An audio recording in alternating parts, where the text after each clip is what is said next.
Welcome into 11 Personnel. Nick Roush here, as always, joined by Adam Luckett, and we are sponsored by our good friends at Port Royal Plants.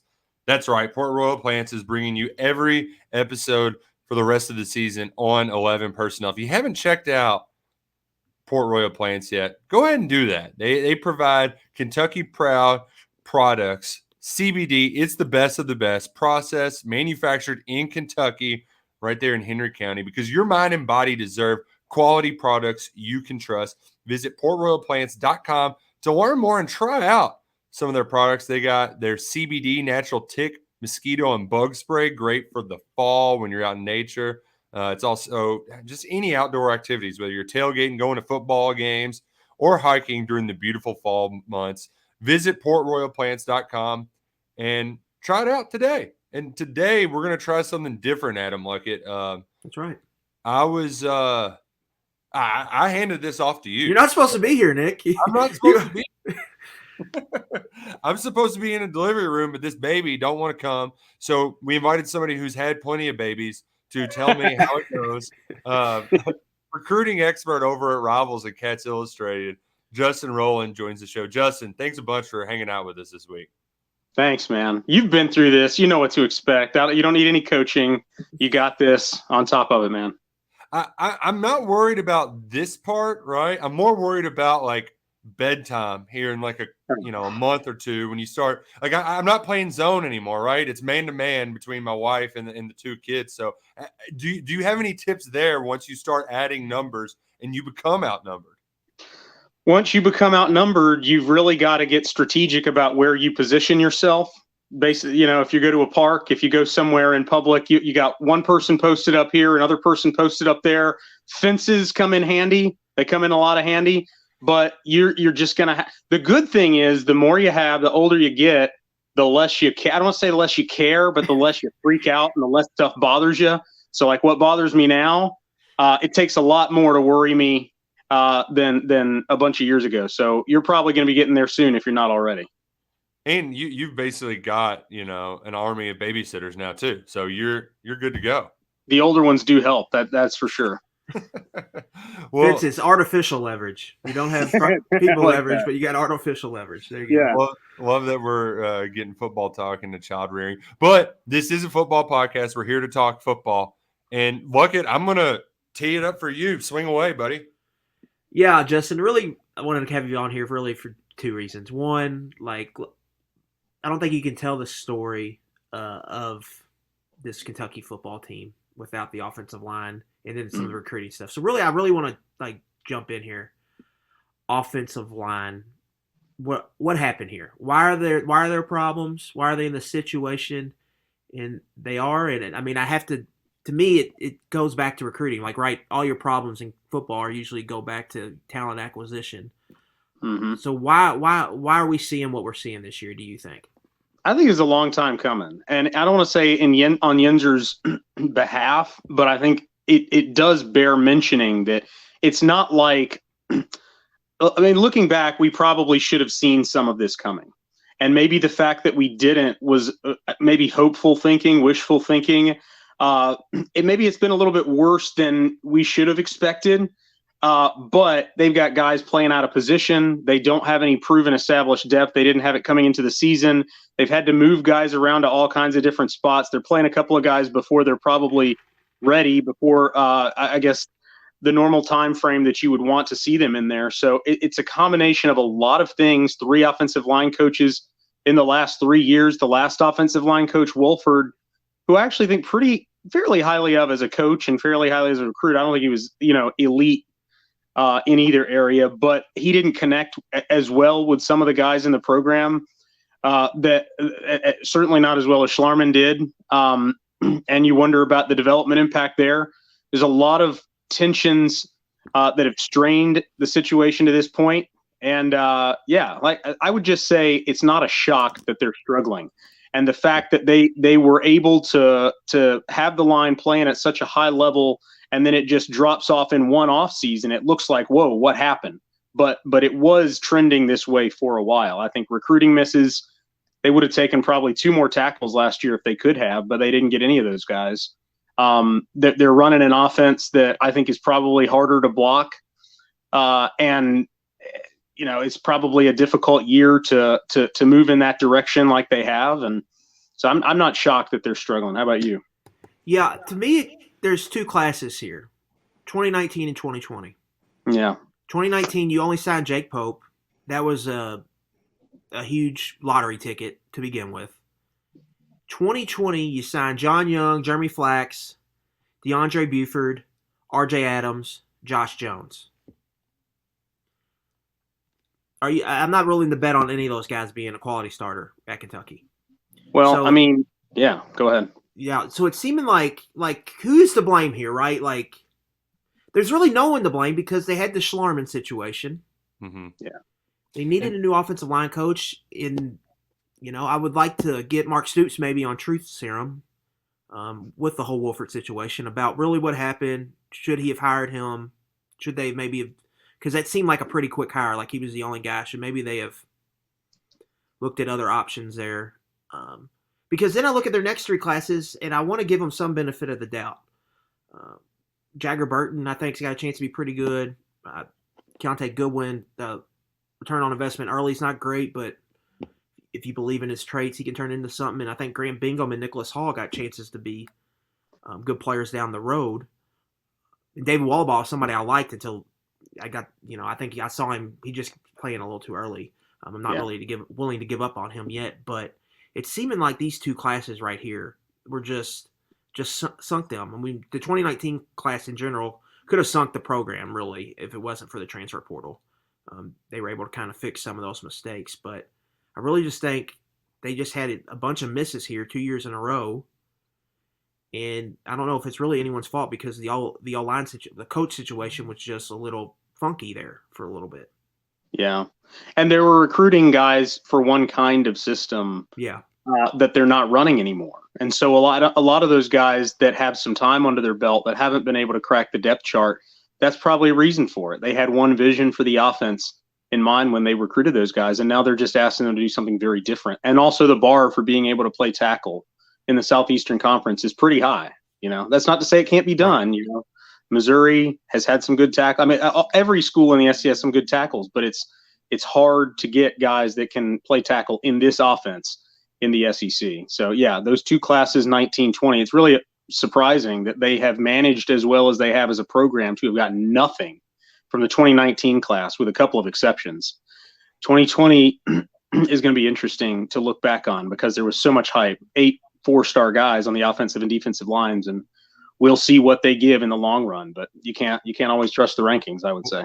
Yeah, that's a good point you made too, Justin, because you've been doing this longer than we have, especially when it comes from like the rankings perspective. And I like as Luckett kind of laid out with that 20 class, there's some big time recruits in there that you got wins over between Buford and Young, and I go back all the way to 2014, and it showed the kind of wide variance there because I want to say there was 12 4-star guys according to Rivals in that class. Yeah, a lot. And 4 of them turned out to be almost like all-time greats, and then 6 of them never played it down. So I do think that there is something that to be said about there's no such thing as a guarantee on the recruiting front. You're going to miss, right? I don't know what the exact hit rate would be. You probably want it to be around 50-60%, and you would call that a success in the long term.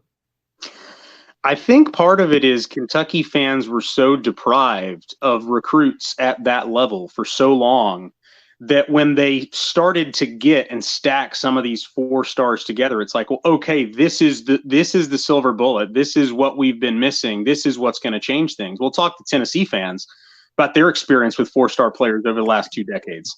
It's not a shock that 4-star players don't hit. You still got a lot of development, a lot of personal traits, a lot of character traits, a lot of work ethic that you don't really know about. How's a guy going to get acclimated to college? How's he going to take to his position coach? How's he going to respond when he's not on the depth chart in his second season? There's a lot of things that go into it. Just being a 4-star doesn't guarantee you success in the SEC. It just means that you have some traits on film that look really impressive that maybe they can work with. We're not talking. They don't have a bunch of 5 stars. So that it's not shocking that some of these guys haven't panned out the way that they thought, but it's a big disappointment. You thought that that class was going to set you up for years and years on the offensive and defensive line, and it doesn't look like it's going to be the foundation for that.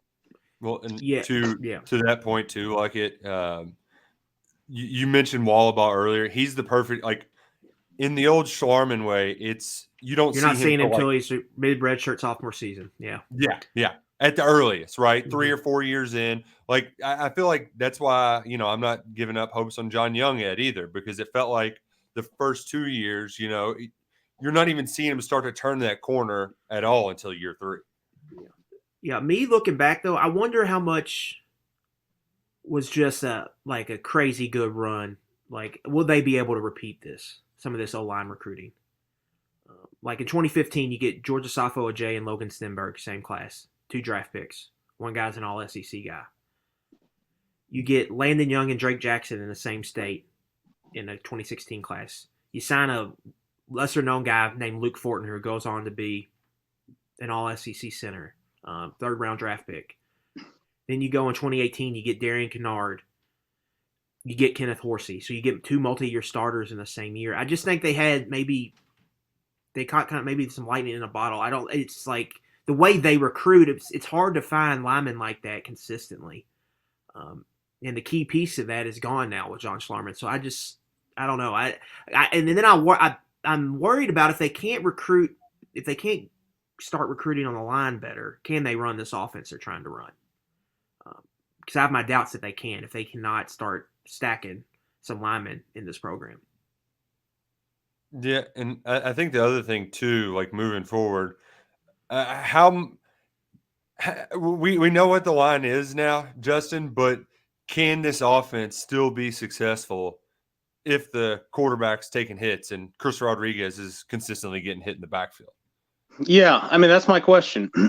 Adam, you guys probably break it down better than I do with X's and O's, but my concern going into the back half of the schedule, when I think about this game, I almost want to talk myself into the reasons why this is going to be redemption 1 week after, the loss that is going to sting for a while. And when I'm thinking, like, you just have to bank on them giving up 5 sacks. I mean, that's right. It's kind of, I don't want to say depressing, but it's like, that's where the strip sack comes from. That's where the turnover worthy throws come from. That's where there's a lot of stuff that comes along with. So I think what Adam has said, and we've talked about this elsewhere, is it really is going to come down to Scangarello. And I'm not saying it's easy. Like, maybe they lose, and maybe there's nothing he could have done. Like, we might get to the end of the game on Saturday and be like, you know what, that was just a better team. And with that line play, there's probably nothing realistic Kentucky could have done. But it is an opportunity for him. If they win, if they score 30 points, if they eke one out, then, he's gonna deserve a lot of praise. Yeah, I'm having a hard time really kind of going one way or the other with Rich Scangarello year 1. You want to see the hopeful season, but it's just been disappointing. Like, they've got a quarterback averaging over 10 yards per attempt. Like, a quarter of his throws are being completions of 15 yards, and they can't protect him. Like, I mean, because you could it feels like this offense should really be scoring a boatload of points. But they haven't had Chris Rodriguez and him done together either. So what does that look like if you can string some games together? How much is on, like, this new scheme in the line, and how much do they need to, like, kind of scheme around it? I don't know. It's just been put my mind in a pretzel trying to figure out, like, what is really real and what's the real, like, what's really what they can do, what's what they can't do. But I just feel like it should be better. They shouldn't be scratching and clawing to score 19 points in an SEC game. Especially with that many explosive plays, right? Like, just players in general, I would say. Yeah. Because how many times do we have that talking point? Is this the year Kentucky's finally going to be explosive on offense? Well, they're finally explosive, and you don't have the similar, efficient run game. So I don't know. We can get more into the Kentucky, but they might have it with Rodriguez. Yeah, they just haven't been able to use them. That's why it's just been such a weird, funky year on offense. Mm-hmm. Yeah. So I don't know. He was 17 for 100 in the first half last week, and then Yeah. you come out, and I caught myself kind of tweet screaming like, "Why aren't you giving him the ball?" And you look at the game log, and bad. they go. Well, part of it is they go so slow. Like it's just not many plays. It's like if you don't give it to him much on one drive, well, they might not. They might have 3 more drives the rest of the game, and now you're playing from behind, and you've got to be cognizant of the time and.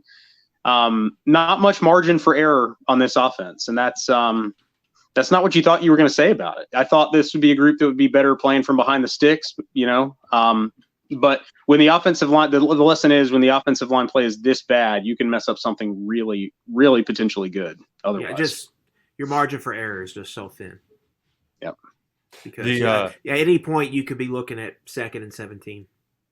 The game log, whenever it's first down throw, like right after South Carolina scored, and it went first down throw, sack, big gain, sack, and you're like, you just give it to 24. And I think too, like they'll say like, Rich is like, he doesn't have to adjust his play calling to Chris. Yeah, you do. Like, just give your best player the football, and it's not that complicated. I know we try to overcomplicate things at times, but a lot of it's just what's the most efficient way to get your best players the ball. And sometimes it feels like they're jumping through too many hoops to try to make that happen. Maybe that's because of the challenge of scheming around that offensive line. But hey, just keep it simple, stupid. Like, and if it's just a matter of like guys one-on-one just losing matchups, like play after play after play, and you can never bank on who it's going to be. And you can never really isolate and identify, okay, this is what's happening on the left side. This is what's happening in the middle. This was happening on the right side. It's just kind of like almost like a game of whack-a-mole where you're guessing where the leak is going to spring. That makes the fix a little bit harder in my mind. And the fact that they haven't rotated more guys in, on some level, it tells you what they think about the guys behind the ones that are struggling. Because if I'm an offensive line coach, not having an expert level knowledge of football, throw stuff against the wall, see what sticks. At this point, it can't get any worse. 5 sacks a game playing Miami of Ohio, Northern Illinois, Youngstown State. Doesn't take a rocket scientist to figure out it's not going to translate too well against Mississippi State and Ole Miss, South Carolina. Mm-hmm. And South Carolina, the stat last week, had brought as much pressure as any team in the country and was like last in sacks. And weakness on weakness, South Carolina's weakness won decisively. And I don't know what to say about that other than you need Mississippi State this week to not be the team that they've been the last 3 weeks, I think. Yeah, and Mississippi State's kind of the same way. They're in the hundreds tackles for loss. Yeah. So are we just penciling them in for 10, right? I mean, 10 and 4 sacks. Yeah. I just don't know. Yeah, it's been so odd that it's been so bad, the offensive line. It's been hard to believe. I do think Eli Cox has played better the last couple of weeks. I don't think Horsey's been terrible at left tackle. Tayshawn's been okay. It's just Jagger's just really going through some big growing pains, I think. And then it's just all the odd lineups they've had. I think it's really kind of stunted any type of growth that they could potentially have. Yeah, injuries have not been kind to this team, right? Like it's the injury luck is a part of it, and that they have not had it this year at all. We can get into some more Mississippi State talk, but I did want to ask a few recruiting questions to Justin because this last weekend and this weekend is a big recruiting weekend. And right now, if I look at the On3 consensus, Cats class is ranked 33rd. They've got a couple of those top 300 guys. Maybe about 50% are top 500 players. And just overall, Justin, is the class obviously there are players you have to close on, but do you at least see them as in a solid position, or are they kind of treading water and got a lot of ground to make up over the last few months of this recruiting calendar? Yeah, there's 2 parts of recruiting. Like there's the hype that, you can identify a few classes around the country. It's like, why is Rutgers recruiting like that? Why is Louisville recruiting like that? And on the opposite side, you could say, why isn't Kentucky recruiting a little bit better? But all of this is really perception and projection. Like we don't actually know how good Kentucky's 23 class is going to be until a year from now, when we start getting camp reports, when we start seeing who's showing up in participation logs, and we're watching it for ourselves. So maybe this class is like the 2015 class in that it follows a class that's ranked much higher and they end up getting a lot out of it. And I'm not ruling that out. That's a distinct possibility. My concern is the offensive line would probably not be the strongest part of this class, you would say. I think you can envision Malachi Wood putting it together with his pass set traits and his athletic ability and becoming a guy, and Austin Ramsey being somebody who moves people on the inside. And I really like Kobe Keenum, but really this is a receiver dominated class right now. That's how you should think about it. It's not a class that I'm super excited about. And it's a good thing that it's on the heels of the 22 class, which may end up giving them 2 or 3 years worth of impact players. The one thing I'll say is this class doesn't have guys like Pascal, Bowden, and by that I mean guys that you would be very surprised if they're not high-level impact players in the SEC. Maybe Avery Stewart, maybe a couple of others, but there aren't a lot of surefires so far in this group. The other question I have for you, because Jakeem Jackson, Florida commit, officially visiting this weekend. Kendrick Gilbert, he's visiting this weekend as well. Purdue commit.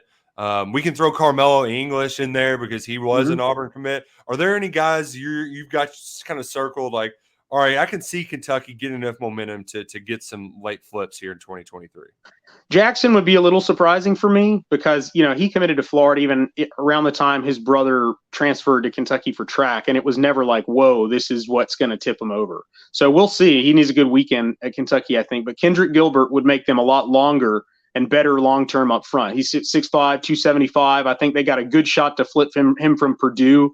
It comes down to NIL. If NIL is a factor, I mean, I hate that we have to even talk about it like this, but Purdue's not even in as good a shape as Kentucky is in.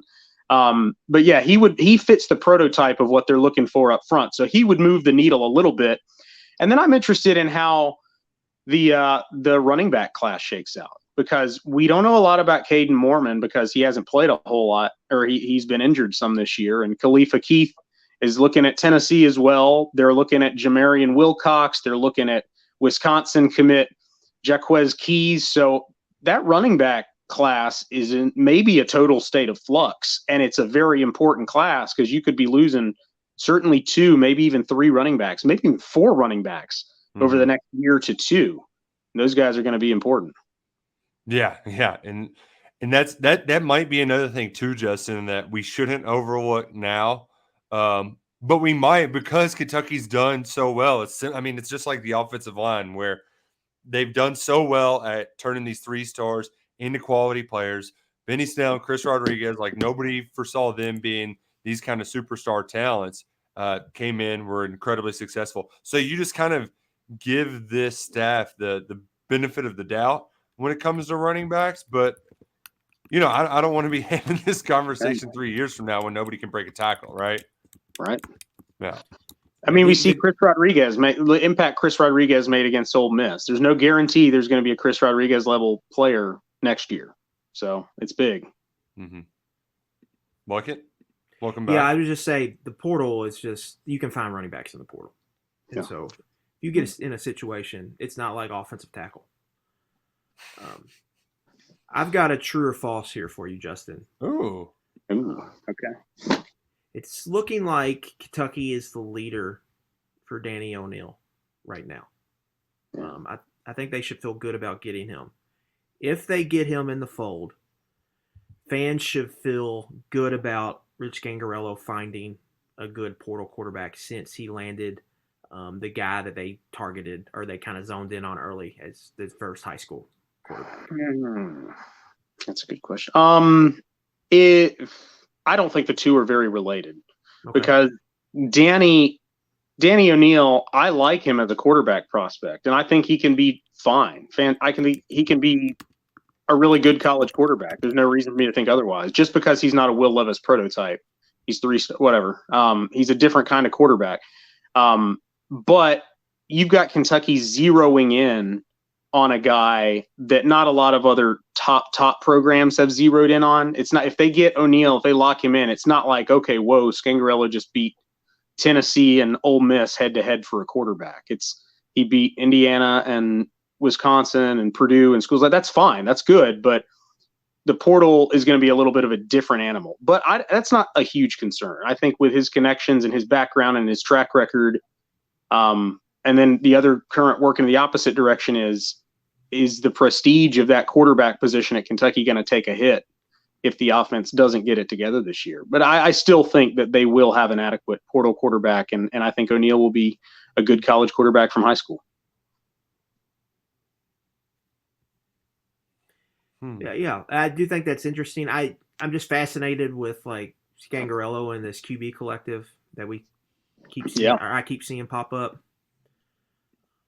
Sounds like any California kid they're maybe going to have a shot at. So we'll see. I mean, I'm interested to see how that kind of develops.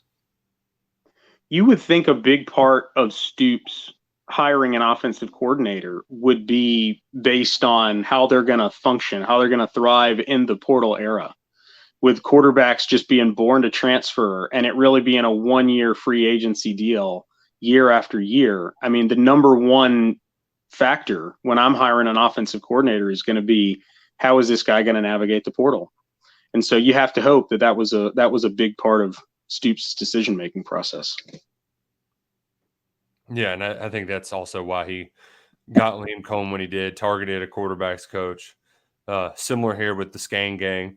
That is one of those tricky things, though, where it's hard to pontificate and talk about it now because you just don't know until you know, right? Like it's something down the road, but this coaching staff has to be ready and willing and prepared for when that moment happens, because it's October 12th, December 12th.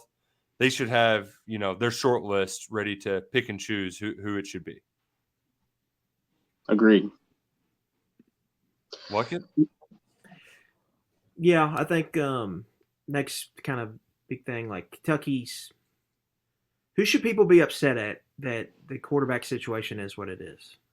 We don't know about Kaya Sharon, but it's clear that he's not ready at this moment to, I think, really go win a game for you in the SEC. I mean, this has kind of been a thing for a long time now.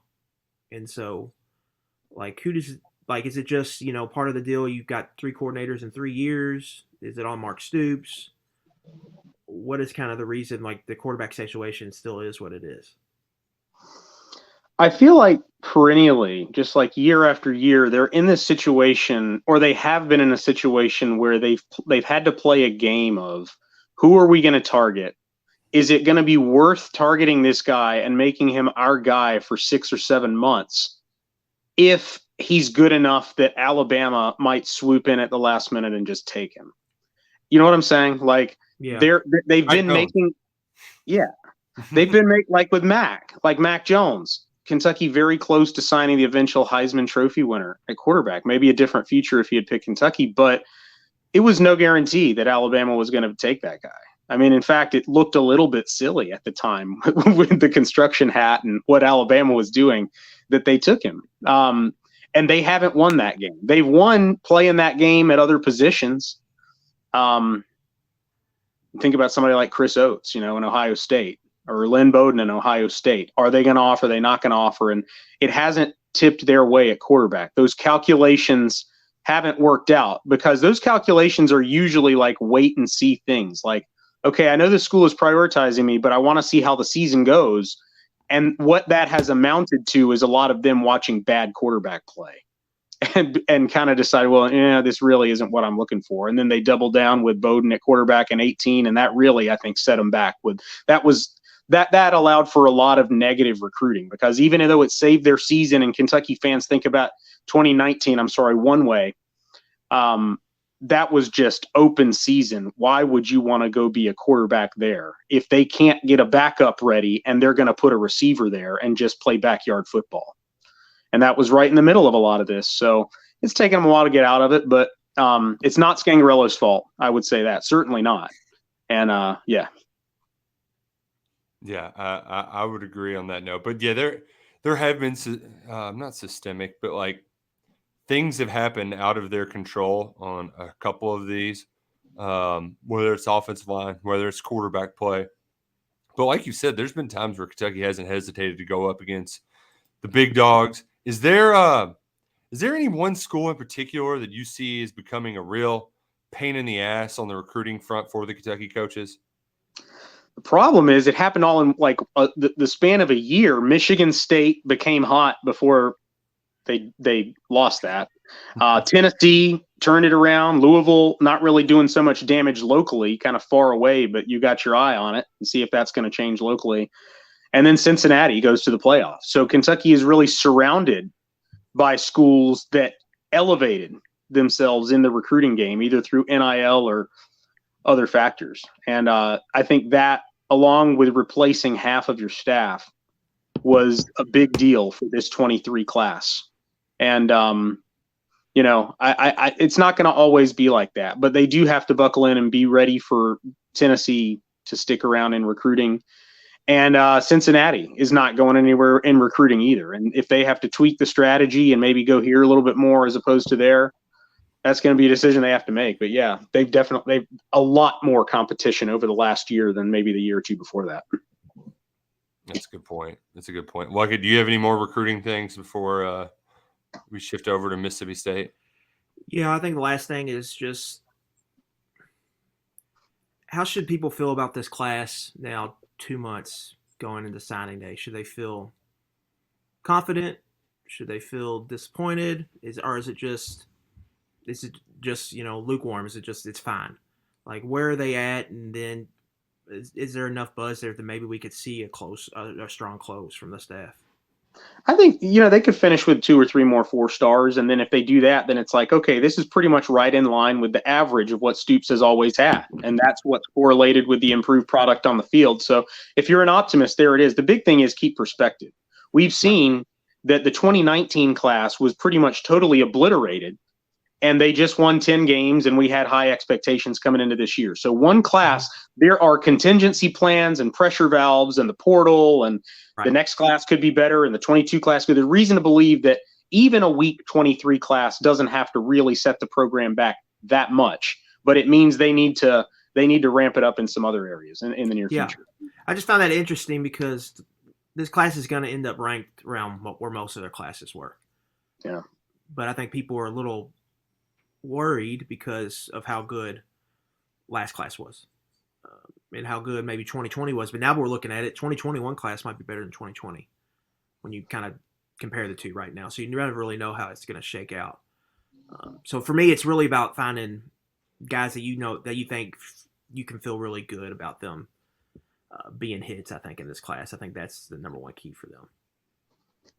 The big thing, whether we're talking about high school recruiting or the portal or the state of the program now, it feels like the elephant in the room is just the offensive line, just what we opened up talking about.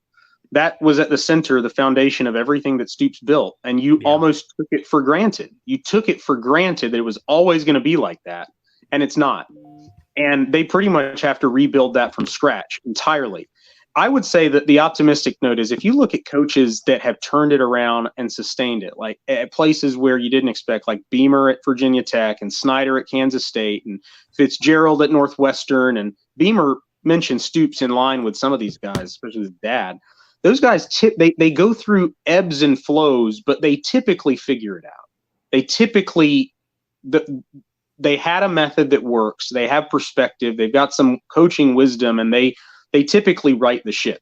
But that offensive line, I'm really not even thinking about how they finish the class at other positions. It's how do they fix this line to remain relevant in who they've been. That's a good point. That's a good point. And I know A&M getting the Pittsburgh kid, that was a tough loss. And there's not a whole lot of other big fish out there on the offensive line to go searching for. So got to tighten it up. Got to straighten out the ship. But on the football field right here, right now, not talking about the future, they can straighten the ship with a win over Mississippi State. Like, I know the South Carolina loss, particularly for Kentucky fans, it was embarrassing. It was a swift kick to the groin because of the way that we look at South Carolina and that animosity between the two fan bases. But nationally, people are just like, well, they didn't have Will Levis. We'll drop them. We'll doink them for it. But, like, they're still a top 25 team. They're still pretty good. And if they get this guy back, they can be one of the best teams in the SEC East. So Kentucky can straighten the ship against Mississippi State this weekend. And, Luckett, I'm just loving the confidence you're bringing into this matchup because you weren't having it last week, but you're having it now. And that's what some folks need. They need a little pep back in their step. Yeah, I just think historically, this has been a spot where Kentucky plays well. Coming off a disappointing performance at home underdog. They're 6-2-1 against the spread since 2016. Georgia is the only team that's covered. I just think you're going to see one of their better efforts, and I think there's some similarities with with Mississippi State and South Carolina on defense. We just didn't get to see Will Levis last week against a defense like that. Specifically, run defense. Mississippi State is they're in the 90s in yards per rush allowed, and in some of the advanced metrics, they're well below 50 in most of them. So I think Kentucky's going to be able to run the ball with Chris Rodriguez, and that should open up things on offense. And I think Kentucky's kind of backed into a corner right now. They're a wounded animal, and so I think you're going to see them come out and scratch and claw. And I think, like, especially around here, I think the performance of Will Rogers last year has a lot of people spooked with how Kentucky's defense is going to defend them. My argument is they won't tackle as poorly as they did that day in Starkville. I think that was the biggest issue. And they didn't have their cornerback stunk the joint up. So I think you get better play at cornerback, you get some ball production, maybe an interception or two. I think things totally look different in that game. And so I'm willing to bet they're not going to play as bad as they did on defense down in Starkville. I'm willing to bet they're not going to have 4 turnovers and 9 possessions again. And I think Kentucky's going to win this game. But the only thing holding me really back is, can this offense, if Mississippi State scores 24, can they get to 28? Can the offense score enough points? I think that's because I haven't seen it yet. I think they could do it, but I haven't seen it yet. But a lot of signs to me point to good things happening for Kentucky in this game. Yeah, and you mentioned the spot, right? I think Kentucky's 12-2 as a home dog since 2015 or something like that. Luckett. Mississippi State, this game versus home versus away. Kentucky's winning this game by 15, an average of 15 points at home. They're losing by an average of 22 points away. And I also think it's important to note, too, that Mississippi State, even though they look like world beaters the last 2 weeks, they've also faced backup quarterbacks the last 2 weeks. So as great as Mike Leach teams can look at times, like Justin, Mike Leach Mississippi State teams are not invincible. They go through as many peaks and valleys as any program possibly can when he's running the show. That's right. And they're going on the road. That's a great sign. They haven't been on the road. If you listen to what Sam Pittman said after last week, some of their injury, he mentioned that they couldn't stop the run. You don't expect Mississippi State to do that. But they had some injuries and they were limited personnel wise, and he isolated their inability to play the edge as a big part of Mississippi State's advantage against their defense. And Kentucky, you got to figure, if you're looking for hope, they could be able to not have that problem. If they can finish plays right there, if they can stay disciplined, if they can play that scheme well, then that's not a problem Kentucky should have in this game. But, I'll probably pick Mississippi State just because I think their offense and defense match up better with Kentucky's offense and defense than the other way around. But it's not a foregone, and the line is coming down for a reason. And, we haven't seen Kentucky play at full strength on offense for a lot of this season. We haven't seen Levis and C-Rod together, and they sustained pretty good play against Ole Miss for a part of that game. If they could put the peak that they got to in that game together for 4 quarters here against Mississippi State, even last year, we talk about 36 for 39, but if he had been a little errant on 3 of those throws, the margin for error is still, the game could have been very different. He's not going to be that hot. Yeah. So it was a 3-point game at halftime. Kentucky had the lead 14-10 with 2 minutes left in the second quarter. Right. It's kind of like Ole Miss, Mississippi State against LSU. They kind of collapsed down the stretch. Yeah. They're not invented. That's a great point, Nick, about how as hot as they are and as scary as they can be, they have clunkers. And my coach has been known for that. Yep.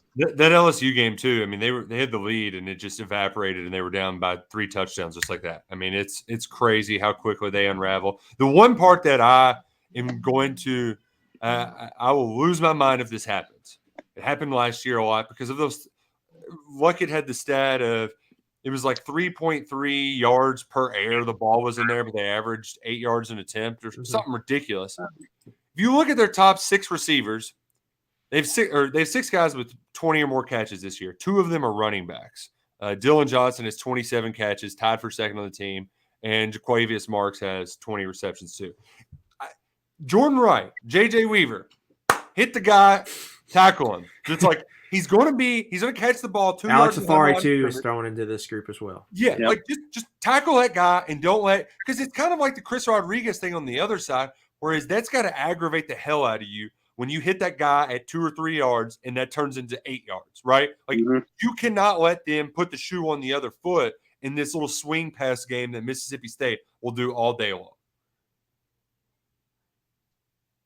That's right. There's no rant. I just can't.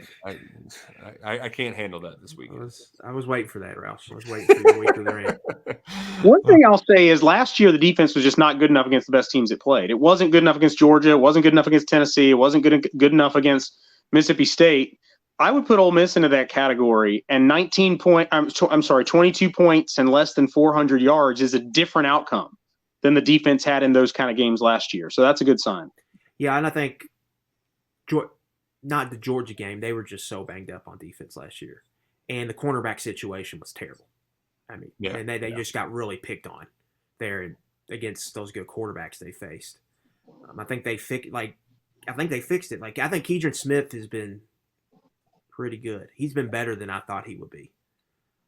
I think Carrington Valentine's better. I think he's still got a ways to go, but I think the secondary is in good shape, and I think they're going to be tested this week. But you lose Jordan Wright in that game early. J.J. Weaver was banged up. Now, you come back, you got Jordan Wright, but Weaver's still banged up, so that's unfortunate. But they tried to play Weaver as like a 5 technique down on the line of scrimmage in their 3 down front last year. I don't think you're going to see that this year. I think you're going to see him playing more out into the field as kind of an off-ball linebacker to kind of, like you said, Nick, to go hit those running backs when they throw those swing tosses or to go blow up those bubble screens when they try to run those. The one big absence I'm going to worry about too, this has been a great game for Jacquez Jones. I mean, playing center field, right, moving well in space, making open field tackles. That's not, that's his strength is against an offense like this with De'Aaron Jackson. It's just he's a thumper, right? He's an old school thumper. It's a little bit different, but I'm kind of like you, Luckett, where it's less about the defense, the Kentucky defense versus the Mississippi State offense, as it is the Kentucky offense versus the Mississippi State defense. And can anybody figure out this stupid Zach Arnett defense? I feel very strongly about what people determine their thoughts on Rich Gangarello is going to be from this game. Like whether he goes in he has an approval rating, like a positive or negative approval rating. I feel like we're gonna that answer is going to come from Saturday. Yeah. He's just got there's a line in the sand. I feel like within the fan base, just like we need to see it now. It's been long enough. You've been established enough. This is you got Rodriguez and Levis together. We need to see you go score some points. If they go out here and score 16 points, I think people rightfully are going to be upset about the state of the offense and what it looks like. Yeah, there's no doubt about it. Justin, I'm curious. Has he been? Because you're monitoring the Cats Illustrated House of Blue message board closely, so you're getting the wildest. Some days. Yeah. Has Scangarello been the epicenter of anger, or have you seen that? Where are people directing most of their anger towards after back-to-back losses? Well, people, they want to say fire Stoops, but you sound stupid if you say that. So they want to say, I want to fire Scangarello already. So that's where the message board people are at. I get what they're saying. I get the frustration. Absolutely. And, when you're talking and you're commenting in real time, all you have to talk about is like the hearing. It's harder to bring the perspective in, but yeah, he's got something to prove for sure. Fans are saying that, and I'm saying that. Like, you don't have this kind of personnel at most position groups on offense and rank as one of the worst offenses in the country, and it not come back on the offensive coordinator at some level. Now, if this continues to the end of the year, and this might make some people cringe, I don't know. The offensive line has been enough of a problem that I think you got to bring him back and say, we try to fix this line and give him another chance to fix this offense. That's how bad the line has been. It's possible that he has very little responsibility for it, but the one thing we know is he hasn't been good. Like, he might not have been bad. You might can say it's not his fault, but the results have not been good so far. And they put up 30 points this week. He can totally change the narrative, I think. Yeah, I would like for him to prove you wrong, because the alternative is if you're going to get rid of everybody and have 4 and 4 years from offensive line and 4 and 4 offensive coordinator. They're stuck with him. Like, yeah. They're stuck with him for a few years. They need him to go out and recruit a quarterback. Looks like he might land O'Neal, which would be good. Go get a portal quarterback. But yeah, I mean, it's not looked good, and they need. Because at the end of the day, you've got to figure it out regardless. Like, even if your offensive line stinks, you got to do things to kind of scheme around that. And now it's not like you need to go perform and go win a big game. I think this would go a long way if they could put something really good together on offense. And it could kind of spark the team, I think, going into the bye week, going in that back half of the last 5 games of the schedule. Let's start to bring this to a close. Justin, we appreciate you joining us. This has been a lot of fun. I'm kind of glad to get to hang out with you. I'd like to, be hanging out with baby or whatever, but that can wait. We can talk ball for now. You said you are ultimately going to pick Mississippi State to win, but I'm curious just how, if that does happen, you're looking at a month without winning, right? 3 straight losses and then a bye week, and then you're going on the road to Tennessee. If they beat Alabama this week, they're going to be the greatest team. Like, Joe Burrow's LSU team is going to look like a peewee team compared to how the media is going to put them up. So you can hear my blood pressure rising just at the thought of it. It could be a disaster, right? But I am curious, just big picture, how do you think this season ends up finishing out? Can it be an overall net positive, even if it isn't, a December Saturday in Atlanta? I sort of feel right now about the program like we felt during the COVID season in 2020, when you didn't have the SEC East schedule. It was a hard. We don't know if it's a step back, if it's something to be worried about in the big picture, or if it's a one-off because there are a couple of things that are just tough to contend with this year. If they go any worse than 8-4, it's going to be tough to view it as anything other than a disappointment. And that's a testament to where Stoops has brought the program. But because of the South Carolina loss, I think, frankly, you have to beat either Mississippi State or Tennessee for fans to really feel good about the season. And I'm not sure that's going to happen. But as with the 23 recruiting class, I would also say that one season that's off the pace, the trajectory that you've had for the last half decade, does not have to be any more than one down season.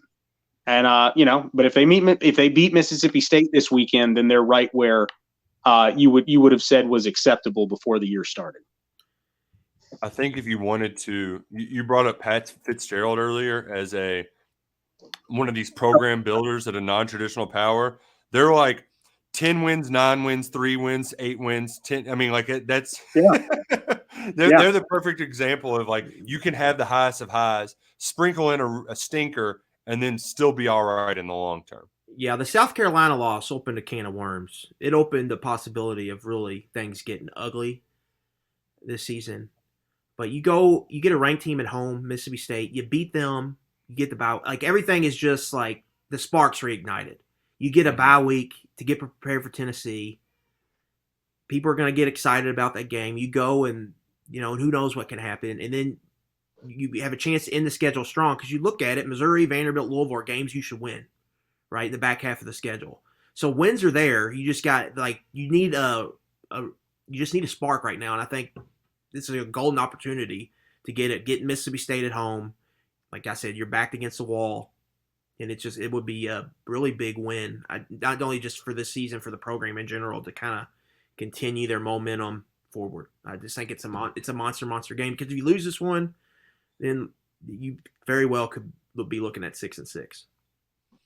But it could also steady the ships, right? Right. Or you could have a bunch of momentum going to Tennessee in a game I think everybody would be pretty motivated to go play. Man, and just thinking, I was playing nightmare scenario, dream scenario. You beat Mississippi State.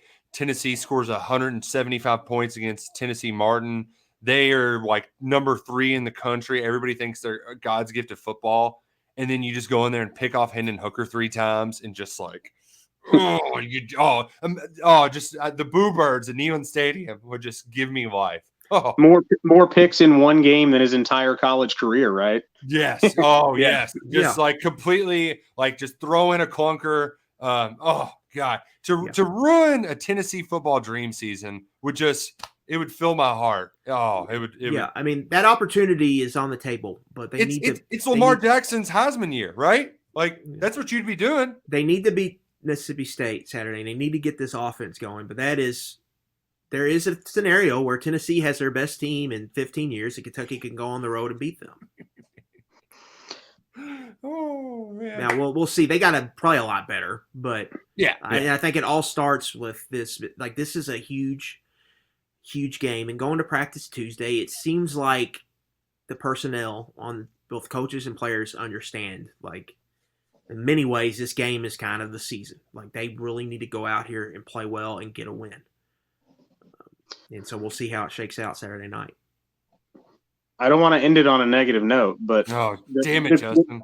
The concern that I have is that it's not one. I don't feel like it's all right. You got to dig your heels in and the culture win. I thought that was last week would let us out. This week, like, can they make few enough mistakes? And that's my question. They've made mistake after mistake after mistake in holds and blocks, and you can't make mistakes this week. You can't make too many, and that's something they haven't been yet. But I'm eager to let them prove me wrong. Well, and that is the thing about this team too, Justin, that's so damn disappointing is it's just self-inflicted. Like a lot of this stuff is just like make the routine plays. The 2 losses, a lot of them in large part have just been catastrophic mistakes on something like just. And it's not just been players; it's been coaches too. Coaches have made, I think, big mistakes in these games, and so, like, it's a whole kind of organization of they all need to be better and sharper. If it's 2nd and 12, don't run a double move to Chauncey Magwood. Hand the ball off to Chris Rodriguez. I mean, you know what I'm saying? Like, it's just like they just don't run a gadget play in your opening script. Save that for the middle of the second quarter, beginning of the third quarter. Well, and stuff like that. And that's why my buddy's a barber. I go into his shop yesterday, and he had it ready too. I knew it was coming. Like Kentucky's just Will Levis and a bunch of dudes, right? He brought out the old Booger McFarland joke. But you can't say that because they do have a lot more talent out there. But they're just getting they're getting in their own damn way. And really, if Kentucky can get out of its own way, then this season can be turned around. Yeah, I do think defensively they're playing at, I don't know if they can sustain it, but they're playing at like a top 15-ish level. It feels like it's a top 25 defense. And you've got a first-round quarterback, an all-SEC tailback, and receivers you think are really good. If the offense can get humming, you really kind of have something there. You just got to get the offense humming, and again, it comes back to this week. They've got to play well. I mean, this is the spot. This is the circle on the calendar. Circle the wagons. This is it. We're going to find out, I think, whether they have it or not this Saturday. We'll see. Kroger Field, 7:30 kickoff. Justin Rowland, Cats Illustrated. Follow him at Rowland Rivals on Twitter. House of Blue message board. A lot of great stuff over at Cats Illustrated. A lot of great stuff at portroyalplants.com too. Thanks to our presenting sponsor today. Any final thoughts, Justin, before we get out of here? Maybe maybe the return of Will Levis will bring the swagger back to Kentucky football. Not long ago, we were watching Kentucky on the road against a top 15 team, and it was almost like it was a thing of destiny. The way they were marching down the field, they looked like the superior team. It looked like Ole Miss had run out of gas, and it looked like Kentucky was just going to finish that game the way they did against Missouri with Bowden a few years back. And it's possible that I'm just totally underselling them, and this is what they need. They needed to go through this adversity. If this is a team like Kentucky's last 3 or 4 teams since 2018, when they learned how to win, when the culture change really happened, then they will rebound from this. But those 2016 and 2017 teams, they wouldn't have rebounded from these last couple of weeks, and we'll find out which kind of team this is. There we go. That's in positive. Woo! Yeah. Man, love it. Absolutely love it. Well, for more, like I said, check them out, catsillustrated.com. Luckett and I are going to have plenty more reading into the game. He's going to be Roush may or may not. We'll see. Yeah. Who knows? He's day-to-day like Will Levis. He just doesn't know what's going on. Right. His turf toe is a little unpredictable. Oh, man. Well, thank you much, Justin Rowland. For Adam Luckett, I'm Nick Roush. We'll see you later. Go Cats and go Kroger. See